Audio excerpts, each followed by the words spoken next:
주식 투자 심플하게 충분하게 스텝스. 투자자 입장에서 빠르고 정확한 시황을 전달드릴 최경진의 퀵시황입니다. 아시아 시장 중 한국과 대만만 상대적으로 약해 아쉬움이 남습니다. 오늘 어떠셨나요? 영화를 보면 군대가 나오는 영화가 많이 있는데, 그런 군대가 나오는 영화에서 오합지조를 표현할 때 제식훈련이라고 있어요. 우양우, 자양자 뭐 이렇게 훈련 받을 때 이렇게 가는 그런 거 있는데, 그때 보면은 오합지조를 나타낼 때 방향을 못 잡아서 우왕좌왕하는 그런 장면들이 나오는데, 오늘은 그런 장면이 생각이 나네요. 네, 오늘도 바로 질문 드리겠습니다. 오늘 아침에는 시장이 좋았지만 막판에는 너무 힘없이 마이너스로 전환을 했습니다. 미국의 물가 때문일까요?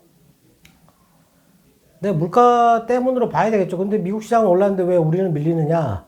뭐 이렇게 생각해야 되겠지만, 물가가 직접적으로 영향을 준 거는 아니고, 이번 주에 연준 회의가 있으니까 외국인이 관망을 하는 거죠. 네. 외국인들은 어떤 결과가 나오기 전까지는 특별한 움직임을 잡지를 않습니다. 근데 지난주에 그 선물 매수라든지 이런 거를 보고 너무 이렇게 과도하게, 제가 생각해도 너무 과도하게 매수 포지션을 잡고 있는 게 아닌가 싶었는데, 물가가 나왔는데도 불구하고 미국 시장이 올랐으니까 우리나라 시장도 뭐 그 정도 선에서 이렇게 계속 있지 않을까 싶었는데, 오늘 흐름은 금요일날 기대했던 것보다 훨씬 좀 실망스러운 그런 움직임이었습니다. 아침에 외국인이 선물을 한 3,000계약, 4,000계약 정도 이렇게 매수를 했어요. 매수를 하면서 외국인이 선물 매수하면서 기관이 주식 매수가 따라 들어갔거든요. 근데 그 이후에 10시 20분부터 외국인이 선물을 줄이기 시작을 했습니다. 그렇게 쭉 줄이다가 2시, 3시 정도 돼가지고 그거를 살짝 돌리는 그런 흐름이 있었지만 시장이 크게 반등하지는 못했다. 오늘 고점이 3043포인트인데 지금 종가가 3001포인트잖아요. 네, 40포인트 넘게 밀린 거예요. 1%가 넘게 밀렸는데, 대만도 오늘 뭐 고점에서 18,000포인트 근처까지 갔다가 쭉 밀렸고, 중국도 밀리고, 네, 다 밀렸습니다. 그러니까 일단 뭐 금리를 많이 올리게 되면 선진국들 빼고는 다 안 좋기 때문에 뭐 긴장을 할 수밖에 없는 거고, 그리고 물가가 높게 나왔으니까 이번에 혹시 금리에 대해서 생각보다 조금 빨리 인상을 한다라는 혹시 그런 발언이라도 나오게 되면 주가가 빠질 수밖에 없다. 뭐 이렇게 봐야 되겠죠. 네. 일단 금요일 날 독일의 11월 종합 소비자 물가지수 6% 나왔어요. 이전치가 4.6%인데 지금 유럽도 독일도 물가가 너무 높다. 네. 이렇게 보면 될 것 같고, 영국의 10월 성장률은 4.6%, 전망이 4.9%였는데 영국의 경제 지표 뭐 산업 생산, 제조업 생산 10월 달 수치예요. 별로 중요하지 않거든요. 네. 근데 별로 안 좋았어요. 그리고 브라질의 11월 인플레이션이 10.74, 이게 이제 전망이 10.88이었는데, 브라질 같은 경우는 지금 경제가 내년 연말까지 거의 뭐 최악의 그런 흐름을 보일 것 같다. 뭐 이런 얘기를 계속 하고 있어요. 네. 그리고 미국의 11월 핵심 물가 상승률이 4.9%, 이전이 4.6%였는데 4.9%가 나왔고, 그리고 인플레이션율이 6.8이 나왔어요. 이미 금요일 날 미국 언론에서 4.8이다 뭐 이렇게 해서 보도를 했는데, 시장의 전망치는 6.7 정도로 전망을 하고 있었는데 6.8이 나왔다. 근데 빠지기보다는 올라가는 쪽으로 선택을 했다. 그리고 그 안에 중고차가 31.4%가 올랐고, 에너지 가격이 33.3%가 올랐는데, 연료유라든지 아니면 휘발유 이런 것들이 거의 58% 이렇게 올랐어요. 그게 지금 최근에 유가가 빠졌는데 이게 빠지기 전 가격이라는 거죠. 예, 유가가 지금 80달러 넘었다가 지금 70달러로 떨어졌잖아요. 요걸 반영하게 되면 물가가 내려오겠죠. 예, 지금 현재 물가, 에너지, 연료 이쪽의 물가 상승률이 50%를 넘었으니까 그게 크게 줄어들면 물가 상승률이 조금 떨어질 수 있다. 그리고 그 주가가 상승하는데 조금 도움이 됐던 게 미국 12월 미시건대 소비자 신뢰지수, 이게 이제 70.4가 나왔어요. 이게 67.1이었는데 상당히 높게 나왔다는 거죠. 그러니까 뭐 이걸 해석하는데, 미국인들이 물가가 앞으로는 떨어질 거다라고 생각을 하고 소비를 하려고 하는 의지는 아직 충분하다. 뭐 이렇게 해석을 했다. 뭐 이렇게 얘기를 했습니다. 네. 그리고 미국 그 원유 채굴기 개수 그거 569개라고 말씀을 드렸었는데 어제 보니까 다시 또 증가를 했더라고요. 576개입니다. 576개. 네. 그리고 전략 비축률을 방출했다. 뭐 이런 뉴스가 있었는데 유가는 72달러 정도로 지금 현재 살짝 올라와 있는데 유가도 지금 이평선을 다 뚫고 내려와 있는 상태에서 거기서 이렇게 뭐 왔다 갔다 하는 거는 크게 신경 쓸 문제는 아닌 것 같고요. 일단 지금 현재 미국의 물가가 나온 걸로 봐서는 오늘 그 프루덴셜 수석 투자가가 그런 얘기를 했는데 연준이 지금 인플레이션에 대한 정책 잘못을 시인하고 수정해야 된다. 뭐 이런 식으로 또 주장을 했어요. 지금이라도 시인하면 괜찮다. 뭐 이런 얘기를 했는데 제가 볼 때 시인할 이유도 없고 시인할 필요도 없고. 네. 그리고 지금 시장에서 우려하는 거는 이번에 지금 금리 인상을 언제 하느냐 하는 거거든요. 지금 그 2분기 6월 달을 가장 유력하게 보고 있는데 그때 하느냐. 제가 예전에도 한번 얘기했는데 그 연준이 금리를 쉽게 올리지 않는데 한번 올리게 되면 조금 빠른 속도로 올리지 않을까 이렇게 보거든요. 근데 공급단의 문제로 물가가 올랐을 때 연준은 절대로 금리를 올리지 않는다라고 그렇게 알고 있는데 이번에는 어떤 결정을 내릴지 모르는 거죠. 목요일 날 그게 나오기 때문에 우리나라 시장은 월, 화, 수 아직 이틀이나 더 남았습니다. 네. 원래 이런 흐름이 나오면 안 되는데 오늘 거래소 거래량이 3억 6천만 주 정도 거의 최저 거래량이 나왔어요. 거래가 거의 없다. 그리고 오늘 그 금요일 지난주에도 그렇고 이번 주에도 그렇고 외국인은 코스닥에서 소프트웨어, 디지털 컨텐츠, 오락업종 이쪽을 계속 팔고 있어요. 그것도 1000억 단위로 팔고 있거든요. 팔고 있는데 기관은 사고 있다는 거죠. 이걸 사고 기관은 하드웨어 쪽을 계속 팔고 있어요. 그러니까 외국인은 올라 있는 걸 파는데 기관은 아직도 밑에 있는 걸 팔고 있어요. 이게 지금 서로 방향이 안 맞으니까 시장이 좀 이렇게 이상하게 간다 이렇게 보면 될 것 같습니다. 네. 말씀처럼 거래량이 오늘 거의 최저치로 나왔습니다. 관망세가 연준 회의 때까지 해소되지 않을까요?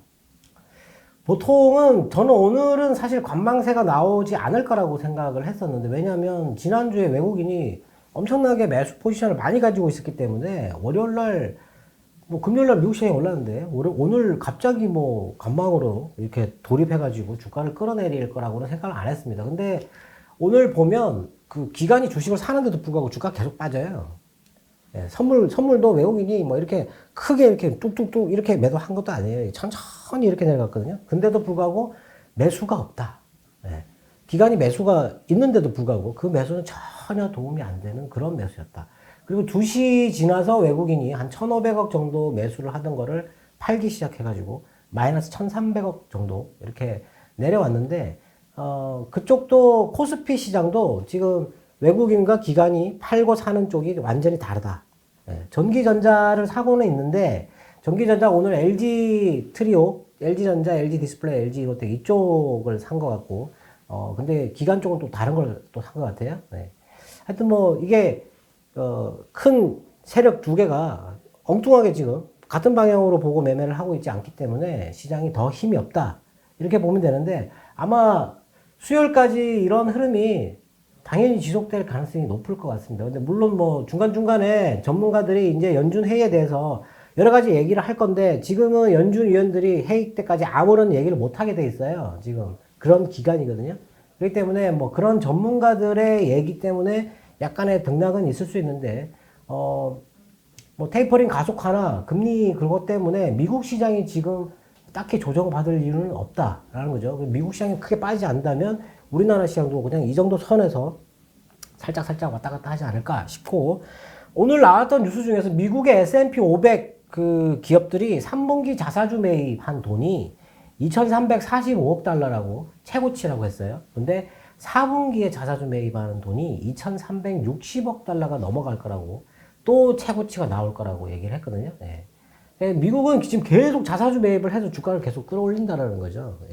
가장 큰 요인, 미국 시장이 올라가는데 가장 큰 요인이 자사주 매입이라고 보는데 미국 정부가 지금 그 자사주 매입하는 데다가 세금을 부과를 하려고 하고 있어요. 1% 정도 세금을 부과하려고 하는데 분석 내용을 보니까 그 이익 감소가 0.3% 정도에 그칠 것이다. 그래서 큰 영향은 없다. 근데 그것도 지금 법안에 올라와 있는 거지 지금 확정된 건 아니고. 네.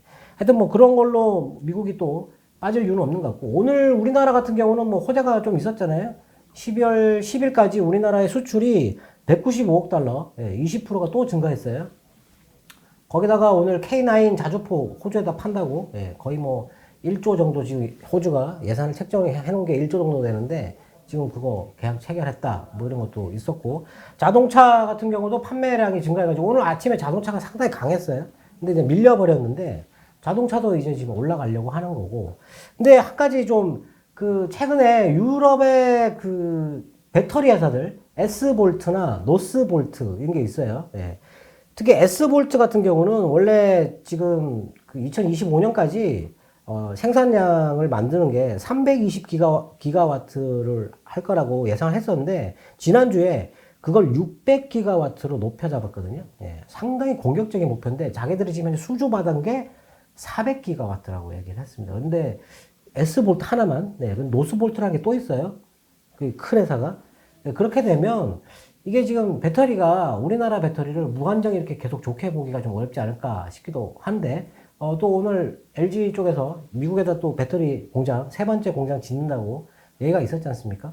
뭐 하여튼 그런 요인들이 있기는 한데 지금 뭐 어느 쪽을 봐야 될지, 근데 목요일까지는 사실 그런 고민을 하지 않고 그냥 오늘 같은 아침에 이렇게 좀 올랐을 때 현금을 해두고 기다렸다가 목요일 날 결정 나고 어떤 판단을 하는 게 가장 좋다.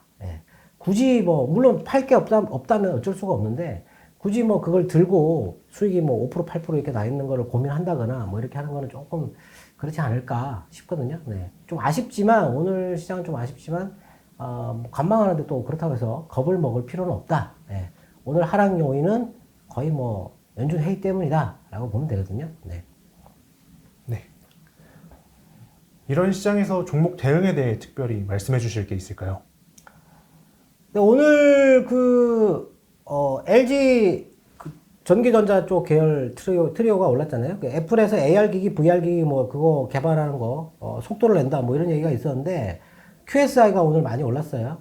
센서 제가 중요하다고 말씀드렸는데 그게 올랐는데 뭐 그거 AR, VR 얘기하면 디스플레이를 얘기를 하는데 디스플레이는 사실 지금 그 중국이 엄청나게 많이 이제 그 확장하고 있기 때문에 우리나라는 그쪽이 그렇게 큰 수혜는 아니에요. 지금 최근에 디스플레이 업종들 보면 AP 시스템이나 아니면은 뭐 디바이스 ENG나 SMU 그리고 ICD 이런 걸 보면 바닥에서 살짝 올라와서 행보를 하고 있거든요. 아주 특이한 흐름을 보이는 주식이 몇 개가 있는데 오늘 로봇주들이 올랐잖아요. 지난주에 로봇주들의 흐름과 비슷한 흐름을 지금 디스플레이 업종에 그런 흐름이 나타나고 있다.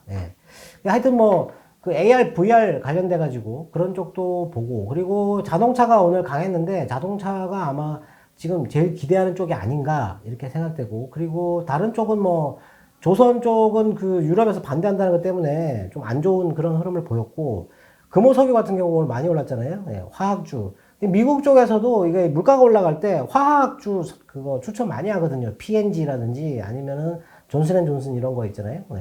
뭐 그런 것들 추천 많이 하는데 하여튼 화학 쪽을 좀 봐야 된다.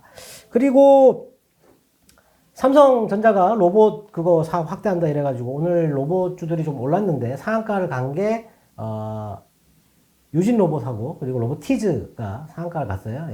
로보스타는 LG전자가 대주주고 로보티즈는 LG전자가 지분을 8% 정도 갖고 있는 회사거든요. 그러니까 삼성전자가 뭐 사업을 확장할 때 뭐 협업 관계가 생길 수 있는 회사가 뭐 그 두 개 정도 되지 않을까, 유진하고 뭐 로보티즈하고. 하여튼 뭐 그 두 개만 상한가를 갔어요. 그런 거를 좀 보는 게 좋고, 그리고 아바코라고 하는 회사가 오늘 이평선을 뚫고 올라가고 있는데 삼성전기도 이평선을 뚫고 올라가고 있어요 지금. 이평선 밑으로 내려왔다가 뚫고 올라가는 거. 아바코 같은 경우는 최근에 2차전지 쪽에 진출한 것 때문에 뭐 그래서 좀 올라가는 것 같기도 하고, 그리고 LG 쪽에서 미국에다가 배터리 공장 짓는다고 하니까 신성 델타테크가 올라가고 있어요. 요게 지금 상당히 좋은 흐름을 보이고 있는데 다른 2차전지 관련된 주들은 올랐다가 내려가고 있는데 이거는 밑에 있다가 천천히 올라가려고 하고 있어요. 신성 델타테크가 LG 쪽이거든요. 그리고 소프트웨어 이런 거 많이 팔고 있는데 플레이토 같은 거 계속 올라가고 있습니다. 근데 이게 급락 한번 외국인이 장난쳐가지고 급락했다가 천천히 계속 올라가고 있고, 그리고 파이어링크라고 해서 실적 좋다고 제가 한번 언급을 해드렸던 주식인데 그것도 지금 현재 모양이 조금 괜찮다. 뭐 그렇고, 그리고 들리는 얘기가 메모리 반도체에 대해서 내년에 메모리 반도체가 DDR4에서 DDR5로 빨리 넘어갈 가능성이 있다. DDR4가 단종 처리될 가능성이 있다. 뭐 이런 얘기가 있어요. 네. 근데 왜 그러면은 그렇게 빨리 확장하느냐? 뭐 메타버스 때문이다. 그게 이제 3D 가상현실 이런 거 환경을 구축하는 거기 때문에 데이터가 엄청나다라는 거죠. 그래서 그거를 구축하려면 서버를 증설을 해야 된다라는 거예요. 만일에 미국에 있는 기업들, 뭐 마이크로소프트나 아니면 지금 메타 그쪽에서 이걸 확장을 좀 빠른 속도로 가한다 그러면 좀 수혜가 클 수도 있겠죠. 네. 그래서 메모리 쪽은 내년에 상반기에 조금 강하게 갈 가능성이 있다. 네. 이렇게 보면 될 것 같고요. 뭐 반도체 같은 경우 뭐 전공정, 뭐 후공정, 뭐 테스트 패키징 뭐 이렇게 여러 종류로 나뉘는데 오늘 보니까 뭐 코미코 같은 경우는 이렇게 안 좋은 흐름을 보이고 있어요. 네. 안 좋은 흐름을 보이고 있는데 테스트 이쪽, 예. 이쪽이 뭐 LB 세미콘이나 뭐 리노공업이나 뭐 이런 쪽이죠. ISC 뭐 그런 거, 예. 그런 쪽으로 조금 좋게 보는 것 같고, 오늘 뭐 네페스 아크, 테스나 이쪽을 조금 보는 것 같고 그렇습니다. 하여튼 뭐 반도체 쪽 내년 상반기에는 반도체 쪽을 좀 기대를 해야 될 것 같고, AR, VR 기기 이거 뭐 나오는데 전혀 엉뚱한 하드웨어 이런 거라든지 그런 거는 좀 조심을 해야 되지 않을까 싶기도 하고요. 그리고 뭐 우주항공 같은 경우도 지금 뭐 민간 항공 우주 이게 날아가는 거 그런 거 자꾸 얘기 나오는데 그런 쪽도 내년에도 괜찮지 않을까. 일단 내년 초에 CES 거기서 어떤 게 나오느냐. 만일에 삼성전자가 로봇을 확장한다 그러면 삼성전자는 이미 이전 그 CES에서 보울이라고 하는 애완견을 돌보는 집안의 가정에서 그런 굴러다니면서 뭔가를 하는 그런 로봇을 만든 적이 있고, 그리고 현대차하고 삼성전자, 뭐 LG 전부 다 웨어러블 로봇이라고 해서 거동이 불편한 사람 분들을 이렇게 도와주는 듯한 그런 그 로봇을 만든 적이 있거든요. 그게 아마 개발이 되면 의료용에서 군사용으로도 나올 수 있어요. 뭐 영화 그런 거 있지 않습니까? 투모로우 엣지 오브 투모로우. 예, 엣지 오브 투모로우 거기에 보면은 군인이 타는 로봇이 있었잖아요. 네. 뭐 그런 것도 나올 수 있거든요. 네. 하여튼 뭐 그런 쪽으로, 그러니까 어떤 쪽으로 나오느냐. 근데 제일 중요한 건 로봇이 나오려 그러면 AI가 중요하거든요. AI가 있어야 돼요. 이게 주변 상황을 판단하고 감지하고 어떤 행동을 해야 될지 결정을 내릴 수 있는 그런 AI가 필요하다라는 거죠. 그리고 중요한 게 카메라가 중요합니다. 카메라가 엄청나게 많이 있어야 돼요. 환경에. 예. 그 환경을 판단하는 그거를 눈이 있어야 되잖아요. 네. 그게 엄청 중요하다. 근데 카메라 쪽은 뭐 반영이 좀 많이 되지 않았을까 싶기도 하거든요. 네. 하여튼 뭐 그런 쪽으로 네, 보고 대응을 하시면 될 것 같습니다. 오늘도 투자자분들의 궁금증이 해소되었길 바라겠습니다. 좀 아쉽지만 연준 회의 때까지는 기다려 보도록 하겠습니다. 네, 지금까지 최경진의 퀵시황이었습니다. 감사합니다. 널 한눈에 알아봤어. 내 투자 성과를 한눈에 쳐. 스텝스.